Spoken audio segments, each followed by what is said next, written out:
రుద్రంగి సర్పంచ్ గండి నారాయణ ఆధ్వర్యంలో సీఎం రేవంత్ రెడ్డి చిత్రపటానికి పాలాభిషేకం చేశారు. ఈ సందర్భంగా మార్కెట్ చైర్మన్ చిలుకల తిరుపతి మాట్లాడుతూ నిన్నటి రోజున బీఆర్ఎస్ నాయకులు సీఎం రేవంత్ రెడ్డిపై అనుచిత వ్యాఖ్యలు చేస్తూ దిష్టిబొమ్మను దహనం చేసేయడం సరికాదని, అలాంటి అరాచకాలు మానుకోవాలని హెచ్చరించారు. సిట్ విచారణకు కేసీఆర్ భయపడుతున్నారని, ఈ కేసులో ఇప్పటికే ప్రభాకర్ రావు, సంతోష్ రావు, హరీష్ రావు, కేటీఆర్ వాంగ్మూలాలను రికార్డు చేయడం జరిగిందని అన్నారు. ఫోన్ ట్యాపింగ్ కేసులు ఎలాగూ కేసీఆర్కు శిక్ష తప్పదని బీఆర్ఎస్ శ్రేణులు గ్రహించి అయోమయంలో పడిపోయి రాష్ట్రంలో అలజడి సృష్టించాలని చూస్తున్నారని అన్నారు. కేసీఆర్ తప్పు చేయని నిజాయితీ పరుడైతే సిట్ అధికారులు విచారణ కొరకు నోటీసు ఇవ్వడాన్ని ఎందుకింత రాద్ధాంతం చేస్తున్నారని ప్రశ్నించారు. సీఎం రేవంత్ రెడ్డి చేస్తున్న అభివృద్ధి సంక్షేమ పథకాలు చూడలేక, జీర్ణించుకోలేక బీఆర్ఎస్ నాయకులు నిరసన చేస్తూ పబ్బం గడుపుతున్నారని అన్నారు. రానున్న మున్సిపల్ ఎన్నికల్లో కాంగ్రెస్ గెలుపు తప్పదని, బీఆర్ఎస్ శ్రేణులు క్రింది స్థాయిలో అలజడి సృష్టించడానికి ప్రయత్నిస్తున్నారని, వారిపై చట్టపరమైన చర్యలు తీసుకోవాలని కోరారు. ఈ కార్యక్రమంలో ఉప సర్పంచ్ మాడిశెట్టి అభిలాష్, మాజీ జెడ్పీటీసీ గట్ల మీనయ్య, ఎర్రం గంగా నరసయ్య, తర్రే మనోహర్, గడ్డం శ్రీనివాస్, తర్రే లింగంపల్లి గంగాధర్, గుగ్గిళ్ల వెంకటేష్, కేసిరెడ్డి నరసారెడ్డి, పుట్కప్ మహిపాల్, జావల రవి, అక్కినపల్లి శ్రీనివాస్, ఎర్రం రాజలింగం, ఎర్రం అరవింద్, పున్నూరు శ్రీనివాస్ తదితరులు పాల్గొన్నారు.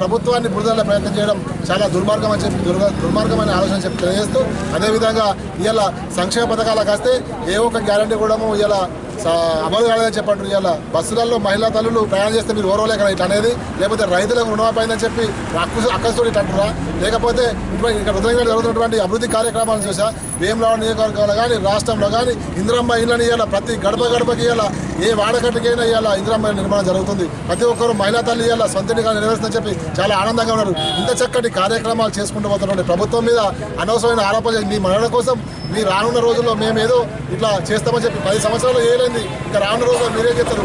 ఆరు ప్రజలు ఇప్పటికే విశ్రమించారు. ఇప్పటికైనా మానుకొని చక్కటి మంచి మనసుతోటి ఇప్పటికైనా ప్రజలకు వస్తే నేను ఆదరిస్తారు తప్ప ఇలాంటి ఆరోపణలు చేసుకుంటూ పోతే ఇంకా దూరమయ్యే అవకాశం ఉంటుందని చెప్పి తెలియజేస్తూ ఈ కార్యక్రమంలో పాల్పంచుకున్న ప్రతి ఒక్కరికి పేరు పైన నిన్నటి రోజున రాష్ట్ర ముఖ్యమంత్రి వాళ్ళు రేవంత్ రెడ్డి గారి దిష్టిబొమ్మ దహనం చేస్తూ చాలా దుర్మార్గం. మీరు ఎందుకోసం దహనం చేసిరు అన్నది మీ ఉనికి కోసమా మరి ఎందుకోసం? రాజ్యాంగం ప్రకారం సీటు 2 సార్లు, ఒక్కసారి కాకుండా 2 సార్లు నోటీసులు ఇచ్చి చర్చలకు రమ్మంటే రాక దాన్ని ఏదో అనవసరంగా చేసి రేవంత్ రెడ్డి గారే చేసిరని దాన్ని అలా చేయడం రాష్ట్రం మొత్తం చాలా దుర్గౌరవమైన చర్య. ఇలాంటి చర్యను మేము ఖండిస్తున్నాం. గడిచిన 2 సంవత్సరాల్లో ఇటు అభివృద్ధి కార్యక్రమాలతో పాటు రుద్రంగి మండల కేంద్రంలో ఇటు సంక్షేమ కార్యక్రమాలు ఎన్నో రంగాల సంక్షేమ కార్యక్రమాలు పేద ప్రజలకు అందే విధంగా నిజంగా ప్రభుత్వం కృషి చేస్తూ ఉన్నది. మరి మీ ఉనికి కోసమే ఆడడం తప్పితే ప్రజలు గమనిస్తూ ఉన్నారు. ఇటువంటి కార్యక్రమాలు చేస్తే మున్ముందు మీ ఉనికి పూర్తిగా ప్రశ్నార్థకం అవుతుందని ఈ సందర్భంగా తెలియజేసుకుంటూ మరి చట్టపరంగా వీరిపై కఠిన చర్యలు తీసుకోవాలని తెలియజేసుకుంటూ ఈ కార్యక్రమానికి చేసిన ప్రతి ఒక్క అసలు మీరు చేస్తే సంసారం, వేరేటి చేస్తే వ్యభిచారమా? మీ మామాళ్ళు బావబామారుదులు చేసిన దుశ్చర్యలకు మరి మీ నోటీస్ రాకుంటే ఇంకేమొస్తుంది? శిబుసోరెన్ లాంటి వాళ్ళు జార్ఖండ్ రాష్ట్రాన్ని తెచ్చిన అతనే జైలు పాలైండు, చంద్రబాబు జైలు అయిండు, ఎందరో జైలు పాలైండు. నువ్వు ప్రశ్నించే గొంతులను నువ్వు కించపరుస్తున్నావు. ఎందుకంటే నీ సమాధానం చెప్పుకొని బయటకు రావాల్సింది. నువ్వే దేవుని కొడుకు కాదు, మీరంతా సీఎం అప్పుడున్న కేసీఆర్ దేవుడు కాదు. ఆయన కూడా ఒక ఆరోపణ వచ్చినప్పుడు మరి సిట్ విచారణలో భాగంగా ఆయన ముందు పోయి చెప్పుకొని నిర్దోషిగా బయటపడు.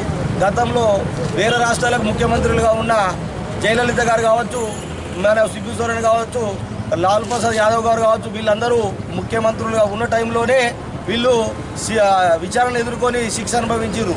అలాంటిది మీరు సిట్టు విచారణకు పిలిస్తేనే మీకు ఇంత ఉలికి పడుతున్నారంటే మీరు తప్పు చేసినట్టు మీరే ఒప్పుకుంటున్నట్టు, లేక విచారణకు ప్రభుత్వం పిలిచినప్పుడు పోయి మీరు సహకరించినట్టయితే ఈ ప్రభుత్వం తప్పు చేయని వారికి భయం ఎందుకు అన్నట్టు మీరు ఎందుకు ఉలికి పడుతున్నారని కోరుకుంటూ రాష్ట్రంలో ప్రభుత్వం అనేక సంక్షేమ కార్యక్రమాలు అమలు చేస్తూ ఉంది. ప్రతిపక్ష పార్టీలుగా మీరు సహకరిస్తే గ్రామాలను ఈ రాష్ట్రాన్ని అభివృద్ధి చేసుకోవచ్చు. అంతే తప్ప మీరు లేనిపోని ఆరోపణలు చేయడం వల్ల మీ ఉనికికే ప్రమాదం అని తెలియజేస్తున్నారు.